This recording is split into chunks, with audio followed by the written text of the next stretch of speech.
Selamat berjumpa. Kali ini kita akan melanjutkan materi tentang virus berkaitan dengan materi tentang replikasi virus secara lisogenik. Yang pertama, yang kedua, klasifikasi virus, dan selanjutnya yang terakhir adalah peranan virus di dalam kehidupan. Baik, sekarang kita akan membahas tentang fase atau siklus perkembangbiakan secara lisogenik. Ya.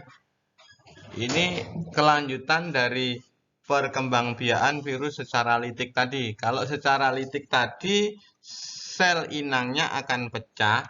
Kalau secara lisogenik, sel inangnya tidak akan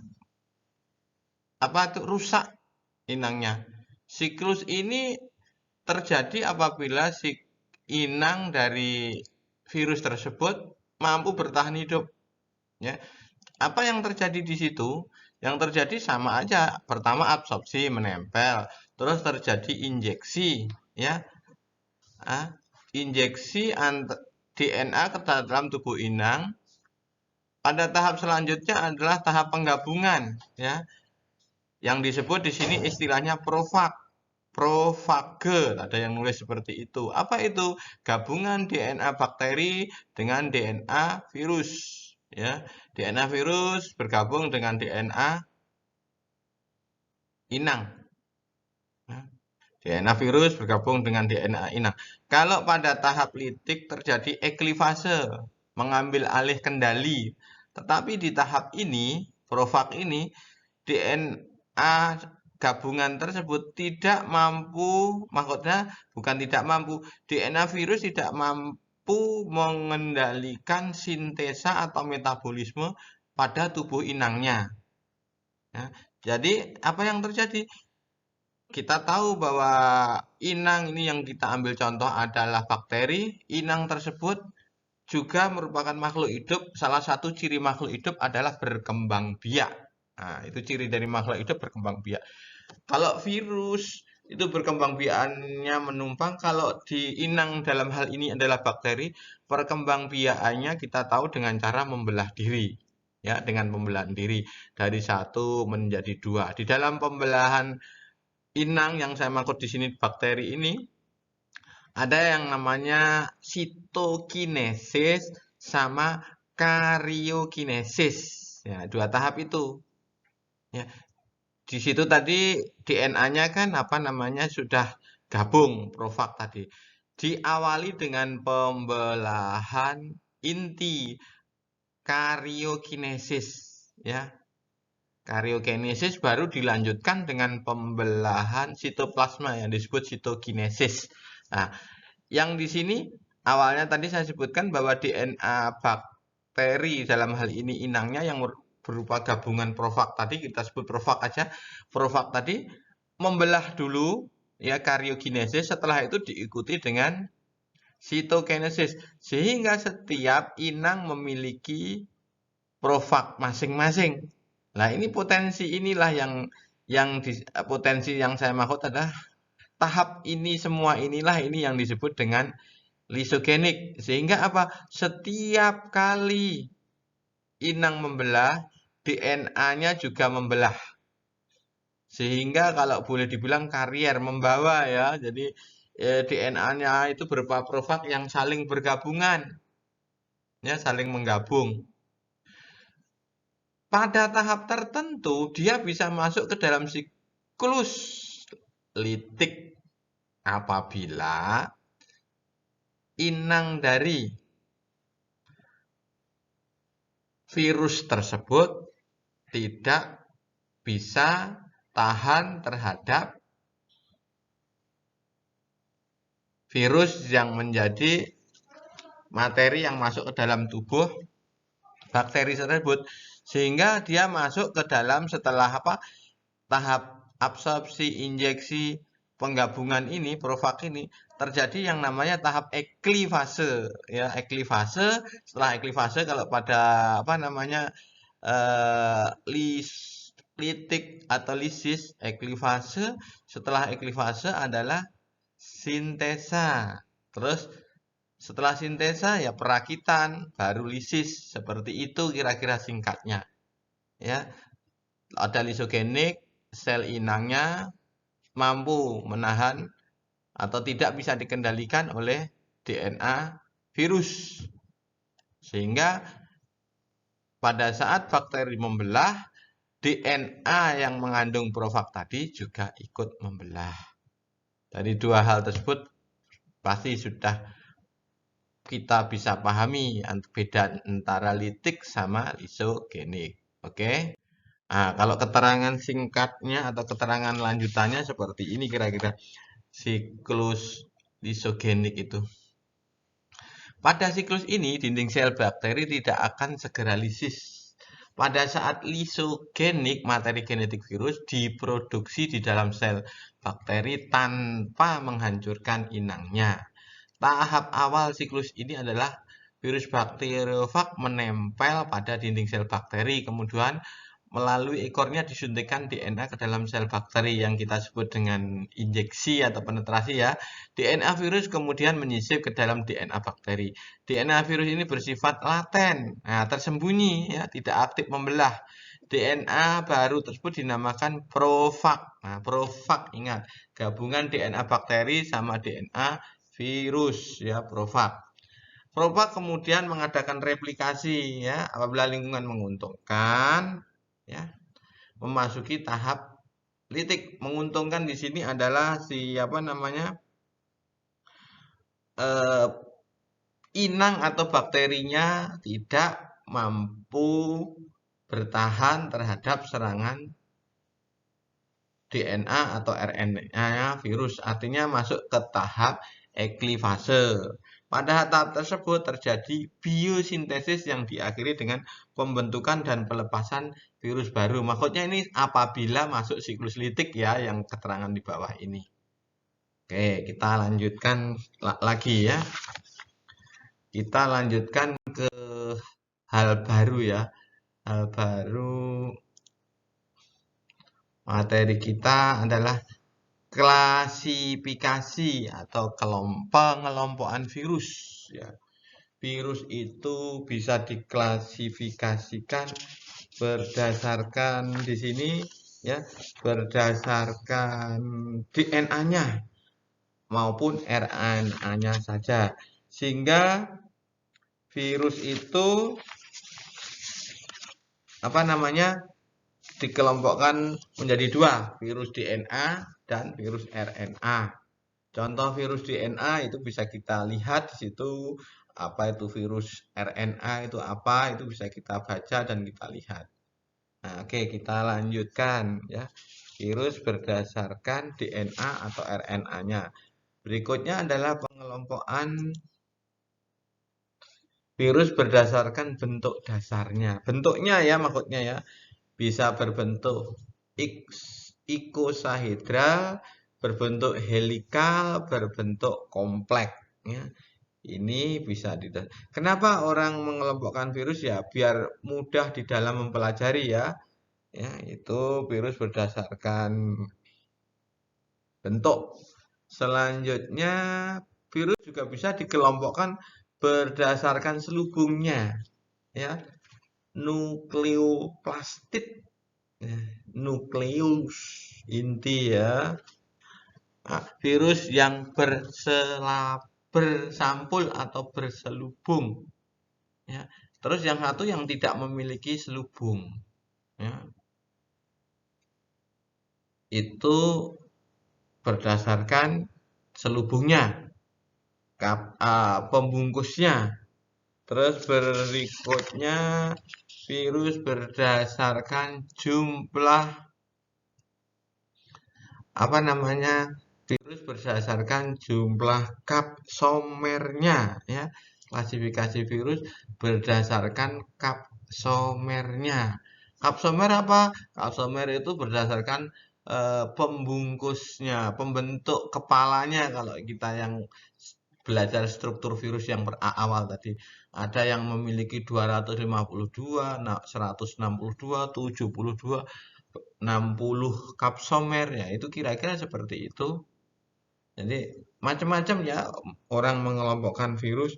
Terus berikutnya lagi virus berdasarkan inangnya. Ini saya rasa lebih umum ya, lebih umum sering digunakan virus yang menyerang manusia, virus yang menyerang hewan, virus yang menyerang tumbuhan. Yang virus yang menyerang tumbuhan, namanya menyerang di sini otomatis ya tentu saja yang merugikan. Apa peranan yang menguntungkan? Tentu saja ada ya. Ya, itu tadi klasifikasi virus. Bisa berdasarkan inang, berdasarkan jumlah kapsomer, bisa berdasarkan DNA, RNA-nya, bisa berdasarkan apa namanya? Tadi eh, sampul atau selaputnya, ya. Terserah orang mengelompokkan. Tujuan dari pengelompokan itu adalah untuk memudah mengenal dan mempelajari, ya. Untuk memudah mengenal dan mempelajari. Jadi pengklasifikasian itu tidak hanya terjadi pada makhluk hidup, ya. Bisa terjadi pada apa saja dikelompokkan. Barang, menata barang itu termasuk mengklasifikasikan, mengelompok-kelompokkan. Ya. Baik, sekarang setelah kita membahas tentang pengelompokan virus, ya, kita akan membahas tentang peranan virus di dalam kehidupan. Ya. Nggak ada segala sesuatu itu selalu merugikan. Pasti ada yang menguntungkan, ada yang merugikan. Tentu saja itu terjadi pada virus juga ya. Peran virus yang menguntungkan, peran virus yang merugikan.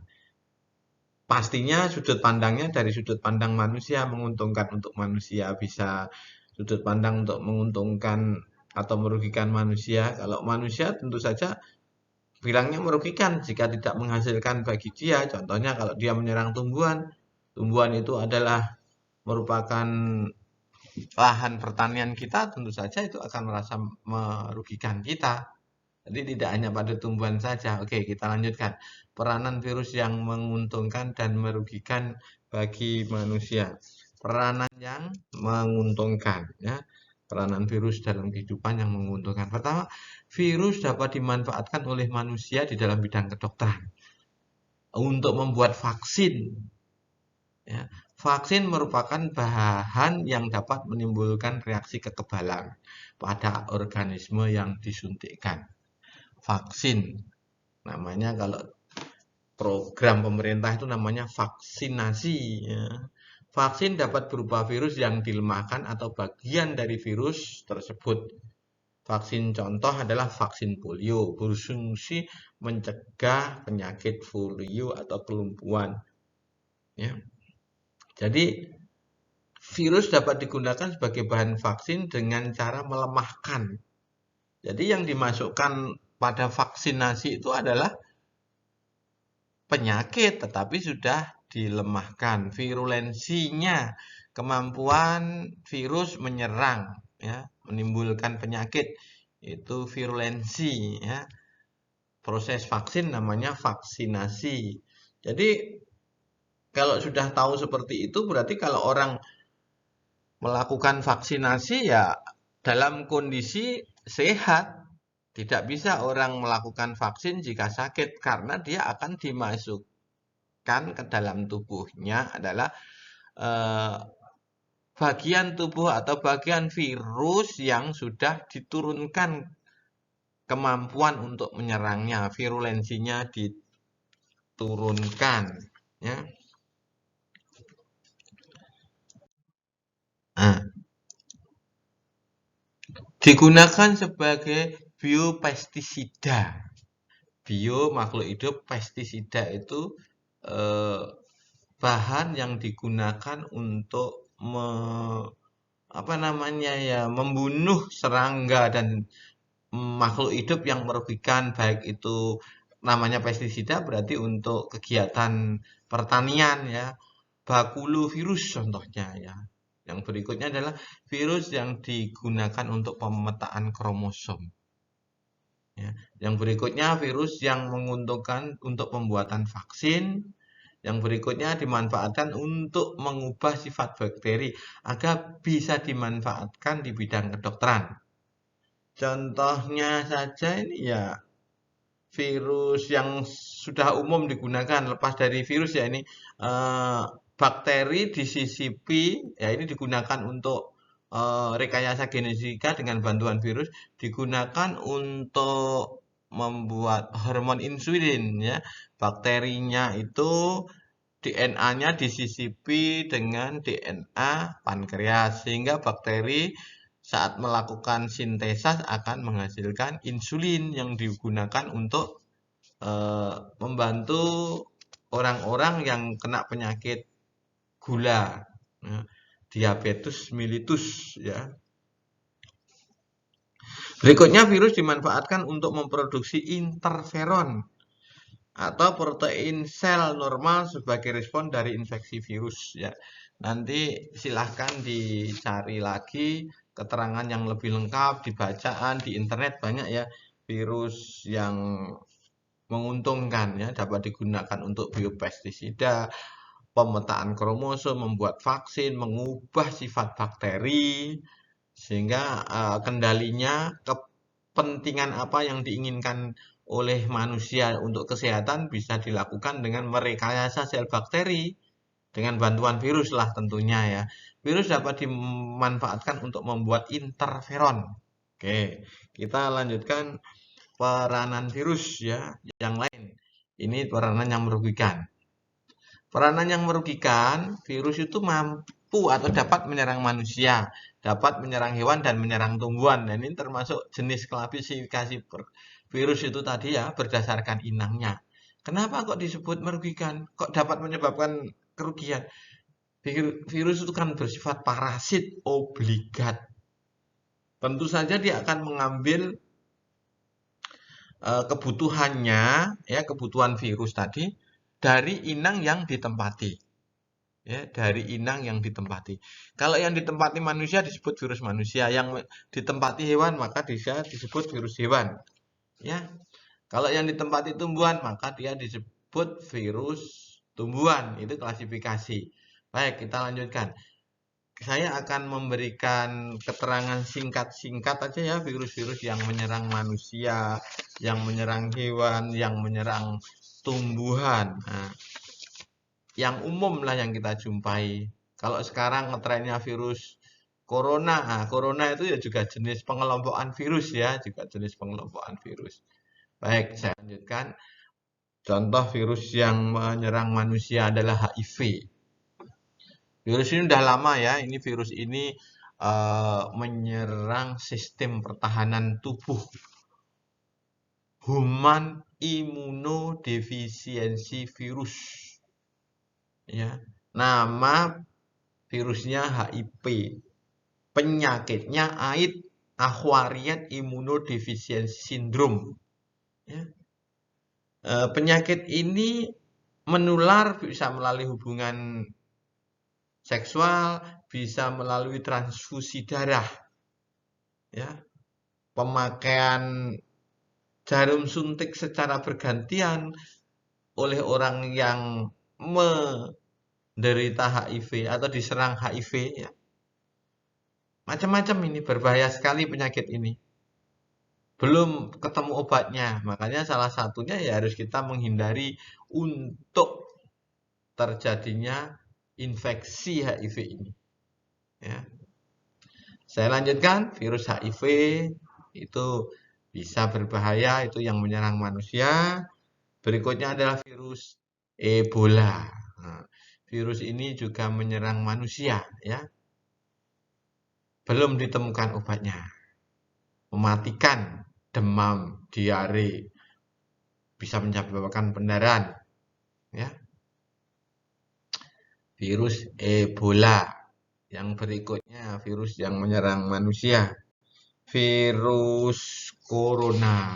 Nah, ini virus corona ini menyerang sistem pernapasan. Contohnya SARS itu ya, virusnya. Ini sama dengan HIV dan Ebola. Ya, virus berbahaya lebih cepat dibandingkan HIV dan Ebola menyerangnya ya. Ini penyakit SARS. Berikutnya penyakit lagi virus yang menyerang virus simplex. Herpes simplex ini menyerang kulit. ya, menyerang alat kelamin, ya. Otomatis berkembang biakannya melalui hubungan seksual dengan orang yang terkena virus ini atau ibu hamil yang menularkan kepada bayi yang dikandungnya. Ya. Virus berikutnya adalah virus dengue. Virus dengue itu virus yang menyebabkan demam berdarah. Ya.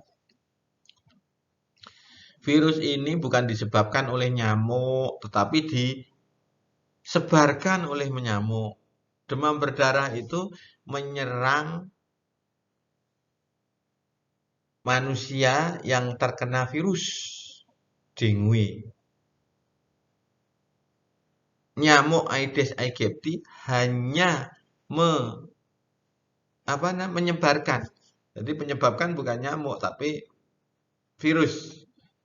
Ya, pencegahannya sudah terkenal dengan 3M, mengubur, menutup. Satu lagi apa? Mengubur, menutup dan menguras ya 3M. Ini tentu saja. Kenapa kok yang itu 3M dilakukan? Ya, 3M ini berarti si nyamuk itu siklus hidupnya diputus. Ya, bukan ya kalau kita lihat 3M berarti yang diselesaikan dari untuk pencegahannya adalah ya dari nyamuknya, bukan dari virusnya ya ini tengoknya 3M. Baik, kita lanjutkan yang tidak kalah mengerikannya lagi adalah virus polio ya. Virus polio ini menyebabkan kelumpuhan pada anak, pada bayi umur 3 sampai 5 tahun.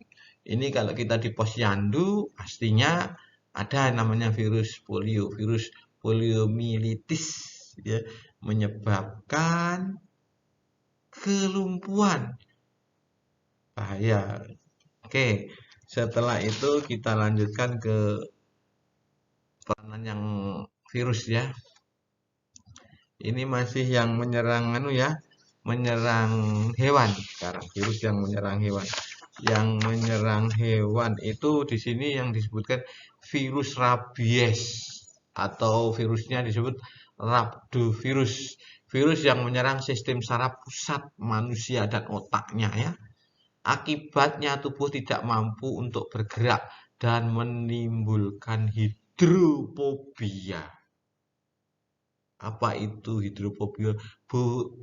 Fobia terhadap air yang menjadi salah satu tanda orang terinfeksi rabies. Kondisi ini umumnya diikuti dengan kemunculan gejala lain seperti perubahan pola perilaku secara tidak wajar, terjadi halusinasi hingga kelumpuhan pada berbagai bagian tubuh. Ini rabies ya biasanya digigit ini ya, gigitan oleh hewan berdarah panas yang tersakit virus seperti apa? Anjing, kera, kelelawar. Jadi selama ini orang kenapa kok anjing bisa rabies?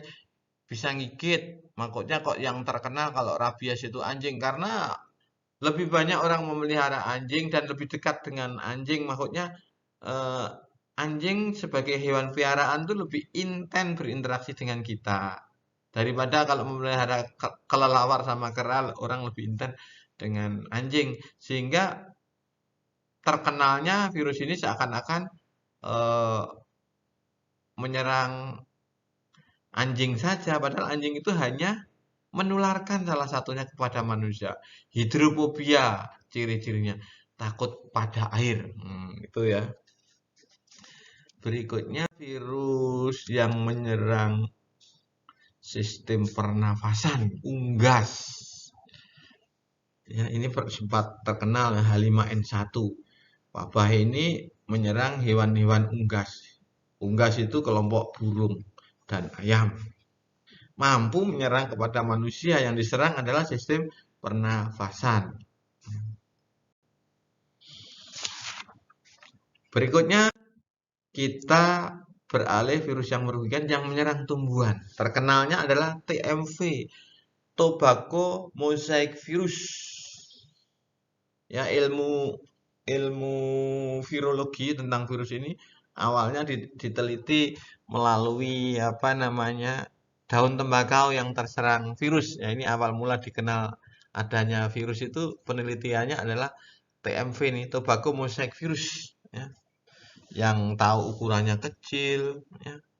Silahkan dibaca tentang sejarah penemuan virus ya.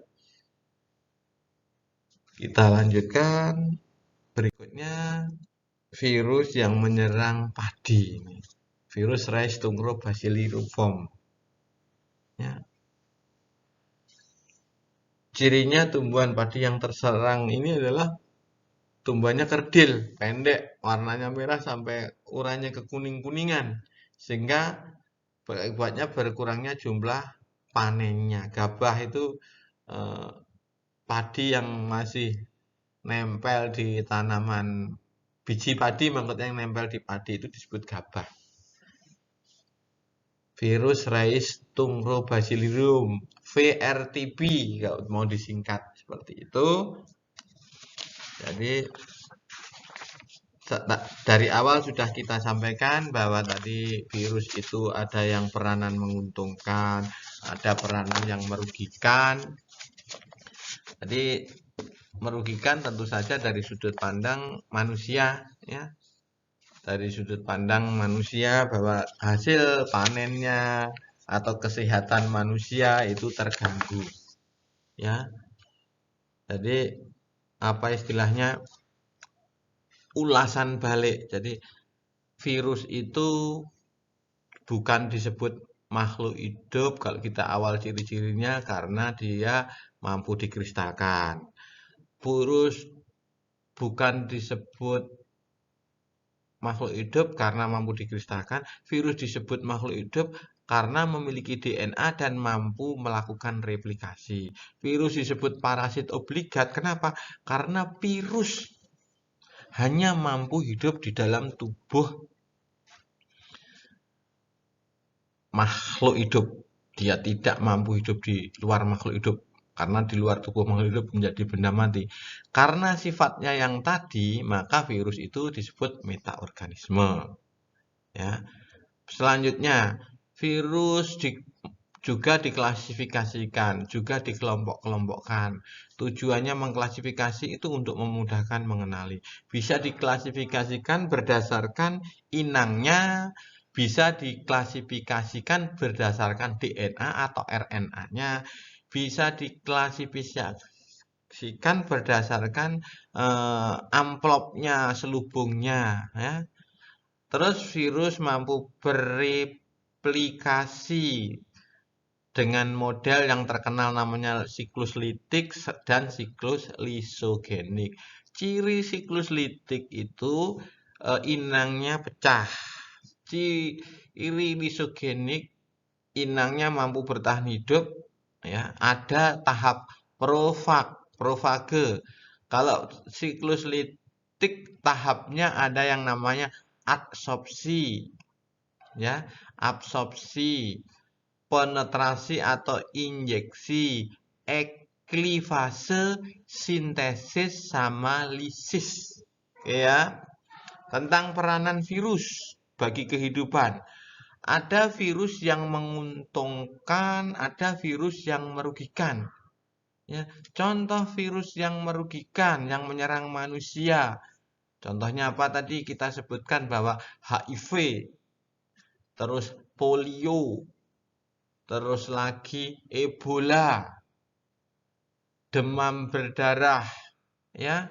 Itu contoh virus yang merugikan, yang menyerang manusia dan merugikan. Terus virus yang menyerang hewan.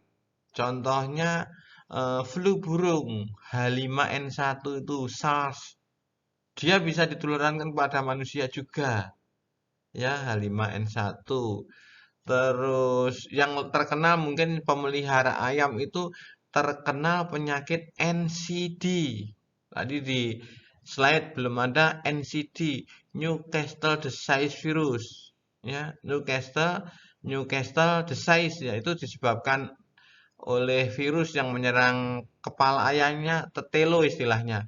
Terus virus ya, terus virus yang menyerang kuku dan mulut sapi, antrak. Nah, tadi belum disebutkan. Ya, itu. Terus virus yang menyerang hewan sudah, virus yang menyerang peranan yang merugikan, virus yang menyerang tumbuhan. Contohnya tadi adalah virus TMV ya, tobaik mosaik virus. Ada virus tungro, virus yang menyerang pada padi, ada juga virus yang menyerang tanaman buah jeruk, ada ya macam-macam. Ya, selain virus tadi yang merugikan, ada virus yang menguntungkan, bisa digunakan untuk pemetaan kromosom, digunakan untuk vaksin, ya, bahan vaksin, terus digunakan untuk biopestisida. Ya, dari sekian yang kita jelaskan tadi, saya rasa materi tentang virus apa namanya saya cukupi sampai di sini. Lain waktu kita akan mempelajari materi biologi yang lain. Semoga video ini bermanfaat untuk pembelajaran dan bermanfaat untuk mengenali bahwa virus itu meskipun parasit obligat juga memiliki peranan yang menguntungkan juga. Sekian, assalamualaikum warahmatullahi wabarakatuh. Alhamdulillah sudah kita akhiri materi tentang virus, utamanya di bagian pertemuan kedua ini adalah tentang fase lisogenik, klasifikasi virus, serta peranan virus di dalam kehidupan. Semoga pemaparan materi yang sudah disampaikan dari bagian pertama dan bagian kedua tentang virus bisa dipahami dan mempermudah kalian untuk mempelajari materi virus yang menjadi pelajaran di kelas 10. Sekian, terima kasih. Semoga video ini bermanfaat bagi yang melihat.